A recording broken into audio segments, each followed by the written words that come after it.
एक बार मुझे मंत्र याद आ रहा था कि कैसे व्यक्ति बड़े बड़े कार्य कर जाता है। कुछ लोग तो सांसारिक दलदल में फंसे हुए हैं, मैं मेरा मेरी पत्नी इतने नहीं है और कोई कार्य करते ही नहीं आगे बढ़ करके। लेकिन कुछ लोग कैसे आगे बढ़ जाते हैं, उसके लिए एक वेद मंत्र बड़ा ही सुंदर है। कहते हैं कि जो पृथक प्रायण प्रथमा देव होता है अक्रिमते समस्यान दुष्करा। कहते हैं जो देव होता है दिव्य गुणों की पुकार करने वाले, अर्थात हमेशा दिव्यता का चिंतन करने वाले, परमेश्वर का चिंतन करने वाले, ऐसे जो लोग होते हैं वे क्या करते हैं, अक्रिमता समस्यान दुष्करा। वे जीवन में ऐसे कार्य कर जाते हैं जिनको सुन करके बड़ा आश्चर्य होता है, अर्थात बड़े अद्भुत कार्य उनके द्वारा कर दिए जाते हैं। और कहते नए से यज्ञाम नाम मालूम ईर्मते निविशन के प्रयाम, जो यज्ञ नौका पर नहीं चढ़ पा सकते, कहते हैं वो तो ईर्मय निविशन का तो दलदल में फंसते ही चले जाते हैं।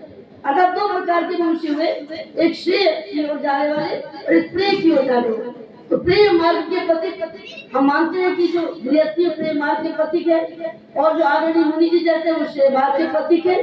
लेकिन नहीं, यदि गृहस्थ में जाकर के भी इस प्रकार के आप उत्तम कार्य कर रहे हैं तो आप भी अपना श्रेय मार्ग का ही वर्णन करें। प्रेम मार्ग के द्वारा श्रेय मार्ग का जो वर्णन किया जा रहा है, मैं समझती हूँ आदरणीय भाई पंकज जी के द्वारा देखा जा सकता है। और उनकी जो पत्नी है हमारी प्रिय बहन दुर्गेश जी, वो हमारे गुरुकुल में इसका अध्यापन कार्य करती हैं और इसके साथ साथ उनको समर्पण भाव जो है वो बहुत ही प्रशंसनीय होता है। मैं सोच रही कि पत्नी के जितने गुण होने चाहिए, मम वाचम एक मना सत्व प्रजापतिष्ठा मरियम कहा जाता है ना विवाह के समय पर कि पति पत्नी आपस में ये कहते हैं कि मेरी बात को तुमने हमेशा ध्यान सुनना है, मम चित्तम अनुचितम मेरा चित्त तुम्हारे चित्त के अनुकूल रहेगा।